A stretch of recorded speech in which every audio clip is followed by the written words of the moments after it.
नमस्कार, मैं सुमित यादव आप सभी लोगों का बीवीटी न्यूज में स्वागत करता हूं। हाल ही में यूएन में भारत ने सीएए यानी सिटीजनशिप अमेंडमेंट एक्ट के तहत अपने पक्ष को रखा है। वहीं आप लोग बता दें कि इसमें बेल्जियम, अमेरिका सहित दुनिया के कई देशों ने भारत से इस पर जवाब मांगा है कि सीएए क्यों लाया गया है। यानी पहले आप लोगों को बताएं कि सीएए है क्या।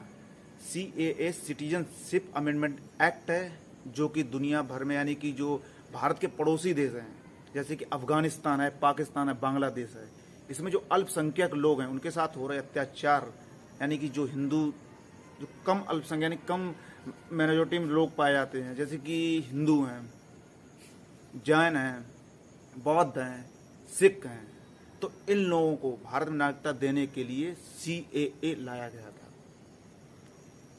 सीएए यानी कि है, अभी वार्ता चल रही है, यूएनएचआरसी में चल रही है, यानी कि United nation human right commission.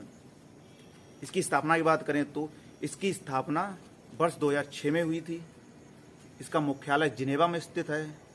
वहीं इसमें सभी देश यानी कि लगभग 193 देश मिलकर आपस में वार्तालाप करते हैं, यानी कि दुनिया में हो रहे, यानी कि दुनिया में जो मानवाधिकार है उसको दुनिया के सामने रखा जाता है कि किस देश में, हर देश का एक डाटा रखा जाता है कि किस देश में दुनिया के लोग हैं उनके मानवाधिकार को किस तरह से सामने रखा जाता है। वहीं आप लोग बता दें कि जो यूएनएचआरसी है, इसने हाल ही में जैसे लगभग 193 देश हैं, जैसे कि आप लोगों को बताएं कि एक कमरा है उसमें 193 देश बैठे हुए हैं, तो उसमें से हर देश से बात करना संभव नहीं है। तो हर 14 देश कर यानी कि पहले 14 देश से बात होगी, उसके बाद 14 देश से बात हुई, तो हर 14 देश कर हर देश से वार्तालाप होती है, यानी कि ह्यूमन राइट को सामने रखा जाता है।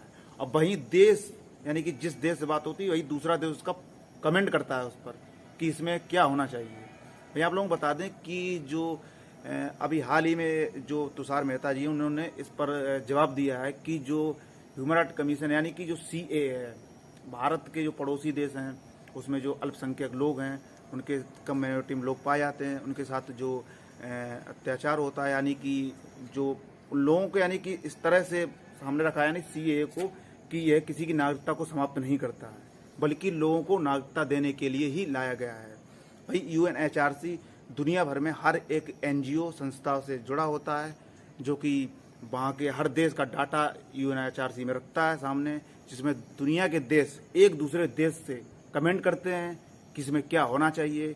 जैसे कि अभी विवाद चल रहा था, हिजाब का विवाद चल रहा था, इससे पहले 11 नवंबर यानी कि 2021 को सीएए संसद में पास हुआ था, सिटीजनशिप अमेंडमेंट एक्ट। तो इस पर तमाम प्रकार के सवाल और जवाब होते हैं। भारत का पक्ष रखने के लिए तुषार मेहता ने भारत का पक्ष रखा है। वहीं आप लोग बताएं कि इसमें जो बेल्जियम है, बेल्जियम सहित अमेरिका, दुनिया भर के कई देशों ने भारत से इस पर जवाब मांगा है। तो इस पर हर देश जवाब मांगता है, तो हर देश की इस प्रकार की प्रक्रिया चलती है कि 14 देश पहले बात करेंगे, उसके बाद 14 देश फिर बाद में। तो बता दें इससे पहले भारत का 2008 में, 2015 में, 2017 में, अब 2022 में, इस बार 2022 से 23 में जो भारत इसका मेंबर सदस्य देश बना है अभी, और भारत ही यानी कि जो तुषार मेहता है उन्होंने भारत की जो पक्ष है भारत का उसको यूएनएचआरसी में सामने रखा है। भाई दुनिया भर के जो देश यानी कि तमाम देश दुनिया भर के हैं, यानी कि अभी ब्रिटेन है, स्पेन है, इंडिया भी है, इंडिया भी इन 14 देशों में शामिल हुआ है। तो ऐसी ही न्यूज अपडेट देखने के लिए बीबीटी के साथ जुड़े रहिए। हमारी वीडियो